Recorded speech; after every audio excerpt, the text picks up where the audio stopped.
បងប្អូនដែលជា fan របស់ខ្ញុំភាគច្រើនពួកគាត់អត់សូវចេះ decor រូបភាពក្របឬមួយក៏ decor នៅក្នុងវីដេអូរបស់គាត់ទេអញ្ចឹងវីដេអូនេះគឺល្អមែនទែនសម្រាប់ពួកគាត់ទាំងអស់គ្នាខ្ញុំនឹងបង្រៀនពីរបៀប design decor រូបភាពហើយនឹងនៅក្នុងវីដេអូផងដែរតោះតើមើលពីរបៀបធ្វើទាំងអស់គ្នាងាយស្រួលហើយឆាប់ចេះលឿនទៀតផងមិនចាំបាច់ទៅរៀនវគ្គអីគេPhotoshop ឬមួយក៏វាអីទេរៀនតាមមកវីដេអូនេះគឺថាចេះយកតែម្ដងមើលភ្លាមគឺចេះភ្លាមតែម្ដងខ្ញុំនឹងប្រាប់ពីរបៀបចំណាំដោយសារតែខ្ញុំរៀនខ្ញុំភាគច្រើនខ្ញុំរៀនខ្ញុំជួយចិត្តចំណាំនៅពេលដែលខ្ញុំរៀនខ្ញុំតែងតែរកចំណុចខ្លឹមទូចមួយហើយចាប់ផ្ដើមធ្វើការចំណាំយកតែម្ដងតោះហើយខ្ញុំនឹងបង្រៀនបងប្អូនពីរបៀបចំណាំនឹងផងដែរតោះអញ្ចឹងយើងចូលទៅក្នុងកម្មវិធីរបស់យើងដែលខ្ញុំនឹងបង្ហាញឥឡូវនេះនៅក្នុង full tab របស់យើងមកអញ្ចឹងនឹងគឺជាកម្មវិធីនេះគឺជាកម្មវិធី CapCut បងប្អូន CapCut Pro ហើយបើសិនជាបងប្អូនប្រើ CapCut free នឹងមាន option ទាំងអស់ហ្នឹងឬមួយក៏មិនទេប៉ុន្តែខ្ញុំគិតថាប្រហែលជាអាចមានដូចគ្នាអញ្ចឹងបើសិនជាអត់មានកុំភ្លេច comment ប្រាប់ខ្ញុំឲ្យបានដឹងផងហ្នឹងហើយអូខេតោះឥឡូវយើងចាប់ផ្ដើមតែម្ដងទៅអញ្ចឹងយើងចូលទៅក្នុង CapCut របស់យើងមក CapCut របស់ខ្ញុំនេះគឺជា CapCut Pro បងប្អូនខ្ញុំបញ្ជាក់ប្រាប់ឲ្យខ្លាចក្រែងបងប្អូននឹងអត់ចាប់អារម្មណ៍អត់ដឹងអញ្ចឹងណាហ្នឹងហើយអញ្ចឹងនៅក្នុង CapCut ហ្នឹងបងប្អូនគ្រាន់តែចូលមកក្នុង project របស់យើងមកយើងបើក project អីធម្មតាមកបន្ទាប់មកអ្នកនរគ្នាយករូបភាពមួយណាមួយមក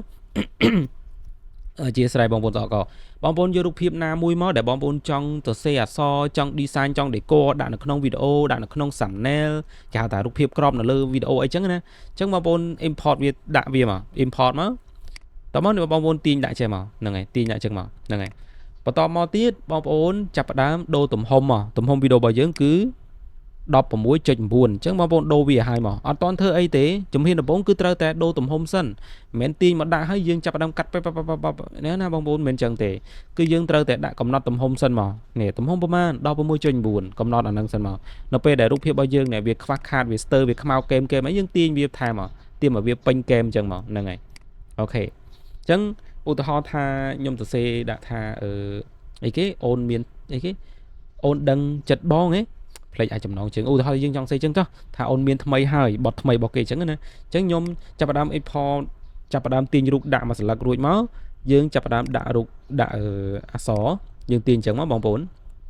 នេះយើងទាញអញ្ចឹងមកដោយសារតែយើងយក Photoshop យើងអត់ធ្វើនៅក្នុង Photoshop ទេគឺយើងធ្វើនៅក្នុង CapCut នឹងតែម្ដងណាមិនបាច់ទៅបើក Photoshop design thumbnail design អីទេយើង design នៅក្នុងនឹងក៏បានដែរហ្នឹងហើយតោះ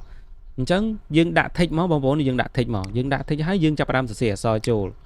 តោះវាខ្លីៗតិចងាយទេបងប្អូនងាយទេអត់ប្រហែលទេតោះឈៀលមួយខ្ញុំឆាប់ចេះដាក់អូនមានថ្មីហើយយើងដូរ font មកដាក់អូនមានថ្មីហើយអូនមានថ្មីហើយបត់គេទៅល្បីយោខ្ញុំវាយសិនអូនមានថ្មីហើយអញ្ចឹងមកហ្នឹងហើយបន្ទាប់ពីសរសេរអក្សរអញ្ចឹងហើយបងប្អូនធ្វើការដូរ font មក font ដែលគេ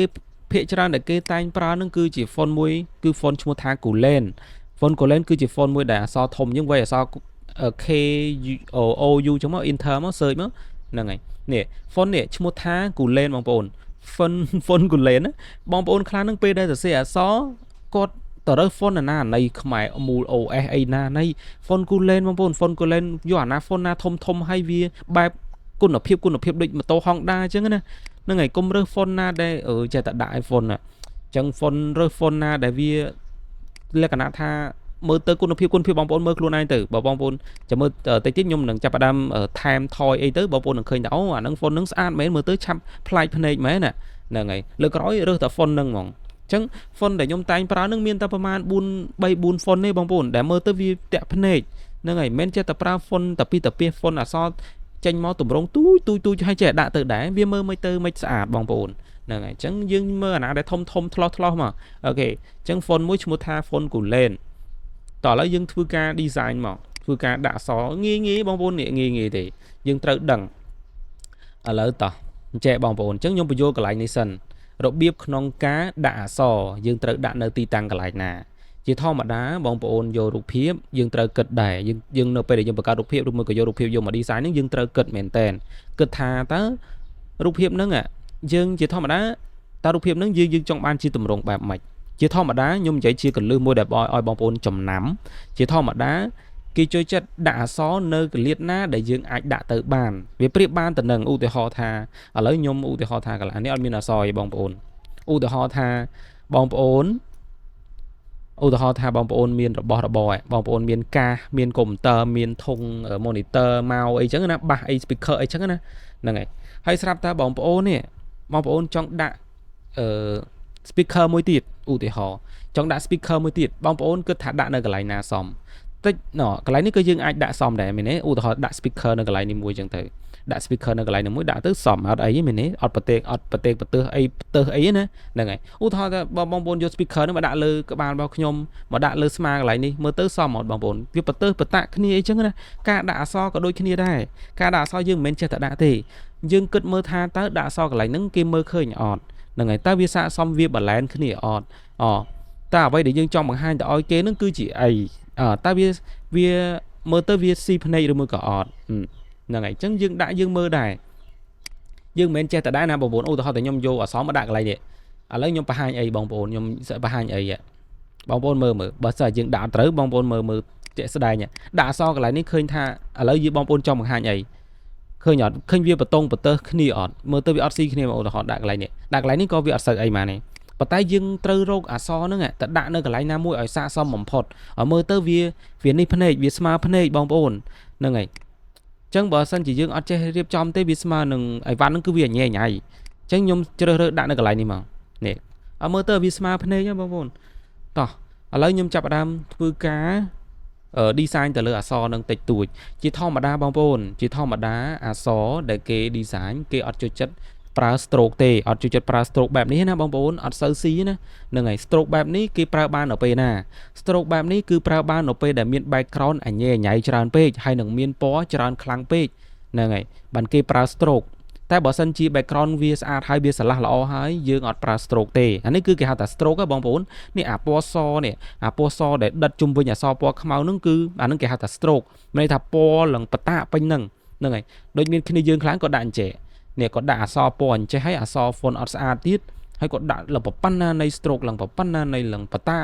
ហ្នឹងហើយគេអត់ដែរប្រើបតាអញ្ចឹងទេបងប្អូននេះបតាអញ្ចេះដាក់ឡើងអញ្ចេះឲ្យមើលបងប្អូនមើលស្អាតអត់អាការដាក់ហ្នឹងគឺគេមានភាគរយក្នុងការដាក់ដែរគេលេងដែរអញ្ចឹងបើបងប្អូនដាក់អត់ត្រូវទេលេខអត់ត្រូវគឺអាក្រក់ហ្មងតោះទៀតអញ្ចឹងចាំខ្ញុំបញ្យល់ពីអ្វីដែលបងប្អូនត្រូវតែចំណាំឥឡូវយើងចាប់ផ្ដើមដាក់តើបើសិនជាគេមិនប្រើ stroke តើគេប្រើអីវិញអញ្ចឹងបងប្អូនត្រូវតែប្រើជាប្រភេទទម្លាក់ស្រមោលគេហៅថា shadow នេះប្រើជា shadow វិញកុំប្រើ stroke អីឥឡូវចេះ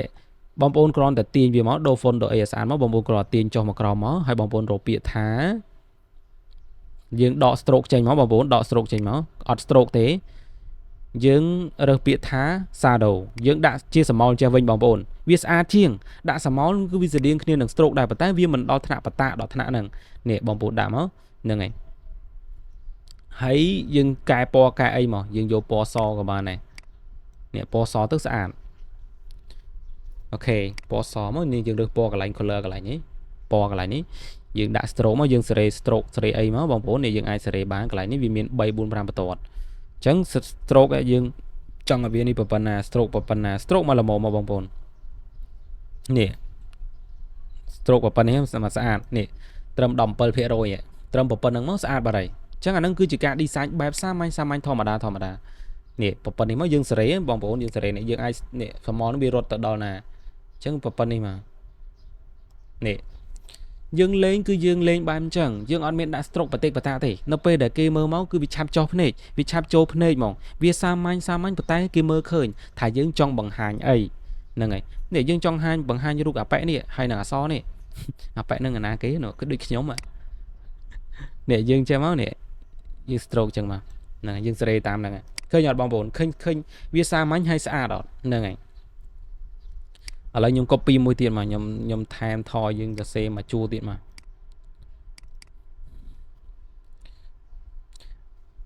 ឥឡូវអូនមានថ្មីហើយច្រៀងដោយ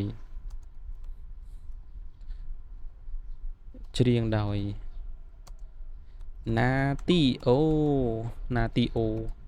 រ៉ូទ្រីកេសចឹងទាញមកយើងនេះមកបងប្អូនរើស font វាស្អាតមកហើយនេះមក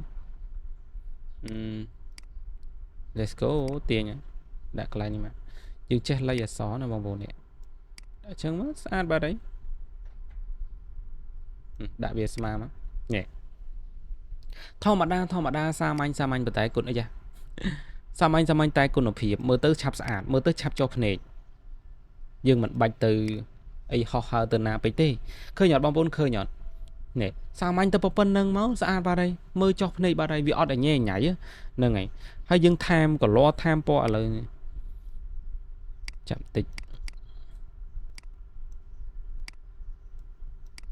អូខេនេះឃើញអត់បងប្អូនតែប៉ុណ្្នឹងមកស្អាតបាត់ហើយនេះហើយតែប៉ុណ្្នឹងបងប្អូនកុំប្រើអា stroke នឹងដាក់ឡើងបតាអីយើងរៀនដំបងយើងប្រើអាហ្នឹងយើងទម្លាក់ស្មោលគេហៅថាទម្លាក់ស្មោលហើយបើសិនយើងចង់ឲ្យវាភ្លឺបន្តិចយើងប្រើជាប្រភេទ glow នៅក្នុងហ្នឹងគឺគេហៅថា glow នេះ glow បងប្អូនហើយចង់ដាក់ background អីក៏ដាក់បានដែរ background ក៏ស្តៀងនេះដែរនេះចេះបែមចេះអានេះគេហៅ background ហើយវាទូចអីចឹងទៅនេះអញ្ចឹងបងប្អូនតែវាអត់ស៊ីទេដាក់ background ដាក់ជាប្រភេទគេហៅថា background ពណ៌ខ្មៅឬមួយក៏ពណ៌អីមួយលុះត្រាតែវាមាន background នឹងញ៉ៃនិយាយទៅបែបចេះបងប្អូននៅពេលដែលយើងដាក់ស្រមោលដាក់ shape ឬមួយក៏ដាក់គេហៅថា background ហ្នឹងនេះគេហៅថា background ពណ៌ខ្មៅហ្នឹងគេហៅថា background អញ្ចឹងយើងដាក់វានៅពេលណាហ្នឹងហើយដាក់វានៅពេលណាស្រមោលដាក់វានៅពេលណា stroke ដាក់វានៅពេលណាគេសិតតែមានអត្ថន័យគេសិតតែមានមូលហេតុគេទៀតបានគេដាក់ហ្នឹងហើយអញ្ចឹងជាធម្មតាបងប្អូនបើសិនជា background បងប្អូនញ៉ៃបងប្អូនអាចដាក់ stroke ទៅតែកុំដាក់ខ្លាំងបងប្អូនកុំដាក់ខ្លាំងប៉ុន្តែបើសិនជាមិនញ៉ៃទេបងប្អូនដាក់small ភាគច្រើនគឺគេប្រើ small ដើម្បីឲ្យវាឆាប់មើលទៅវាឆាប់ចុះភ្នែកគេប្រើ small ទម្លាក់ small ទៅលើនឹងវិញទៅលើអក្សរវិញនៅពេលដែលទម្លាក់ទៅគឺអក្សរនឹងវាចូលគ្នាជាមួយនឹងរូបភាពហ្នឹងហ្មងវាដូចដាក់អក្សរនឹងបន្ទប់ទៅមើលទៅស្អាតហ្មងវាមិនដូចវាមើលទៅរូបភាពមិនដូចជាគ្នាយើង design ឬមកក៏ធ្វើគ្នាយើងដែលជា fan របស់ខ្ញុំមួយចំនួនអញ្ចឹងណាដាក់អក្សរទៅផ្សេងអញ្ចឹងទៅអក្សរនឹងមើលទៅឡើងហោះមើលទៅឡើងហោះឡើងលូតមើលទៅឡើងដូចស្អីដូចថ្មអីគេនេះអញ្ចឹងដាក់ឡើងមកប៉ុបធំទៅម្ដងហើយដល់ពេលរូបភាពរបស់គាត់ទៅផ្សេងអញ្ចឹងទៅនេះក៏ផ្សេងអញ្ចឹងទៅហ្នឹងហើយអញ្ចឹងបានថាអញ្ចឹងមានតែប៉ុណ្្នឹងនឹងឯងបងប្អូនរបៀបយើង design តែប៉ុណ្្នឹងឯងយើងចំណាំតែប៉ុណ្្នឹងនឹងឯងឥឡូវខ្ញុំសុំដកនេះសិនដកអា stroke ខ្មៅនេះសិនយើងដកយើងគ្រាន់តែដោះ tick ទៅអាកន្លែង background នេះដោះ tick អញ្ចឹងទៅវាដកទៅវិញឯនេះបងប៉ុណ្្នឹងបងប្អូនហើយសម្រាប់ computer អ្នកដែលគាត់ចង់បានរូបភាពដែលយើង design ហើយនេះយកទៅធ្វើជារូបភាព thumbnail បងប្អូនគ្រាន់តែចុចនៅកន្លែងសញ្ញាត្រេ3កន្លែងនេះអាត្រេ3ឆ្នោតជាន់ពីលើគ្នាហ្នឹងបងប្អូនយកពាក្យថា import still frame អាហ្នឹងគឺបានជារូបភាពហ្មងណាអញ្ចឹងយើងនេះមកយើងមិនបាច់ថតអីទេបងប្អូនគឺយើងចុចកន្លែងនេះ import still frame ចុចមកនេះហើយយើងដាក់អក្សរមកយើងដាក់អក្សរឈ្មោះ thumbnail ហ្នឹងដាក់ AAO blah blah អញ្ចឹងទៅហើយបងប្អូនរើសកន្លែងដែលយើងចង់ export វាចេញទៅដាក់នៅកន្លែងណាអញ្ចឹងទៅបន្ទាប់មកបងប្អូនរើស file បងប្អូនរើស resolution ហ្នឹងបងប្អូនដាក់1080ត្រឹមហ្នឹងបានហើយ1080បន្តមកទៀតបងប្អូនយក JPG បន្តមកទៀតបងប្អូនចុច export ចុចប៉ាច់មកវានឹងបានអារូបភាពហ្នឹងទៅកាន់អាកន្លែង profile ដែលយើងបានធ្វើហ្នឹងហើយនេះកន្លែងដែលយើងរក្សាទុកអញ្ចឹងណានេះយើងបានជារូប thumbnail មួយបាត់ហើយនេះជារូបភាពស្លឹកជារូបភាពអេសាហ្នឹងឃើញទេបងប្អូនស្អាតបាត់ហើយឃើញអត់ទំនងបងប្អូនតែប៉ុណ្្នឹងមកមិនបាច់ទៅ design អីច្រើនពេកទេហ្នឹងហើយតែប៉ុណ្្នឹងដាក់អក្សរតែប៉ុណ្្នឹងគឺអែមបាត់ហើយមើលទៅវាឆាប់ចុះភ្នែកអូខេអញ្ចឹងវីដេអូរបស់ខ្ញុំមានតែប៉ុណ្្នឹងនឹងឯងអរគុណសម្រាប់បងប្អូនដែលទស្សនាវីដេអូនេះពីដើមរហូតដល់ចប់បាទអរគុណបាយបាយ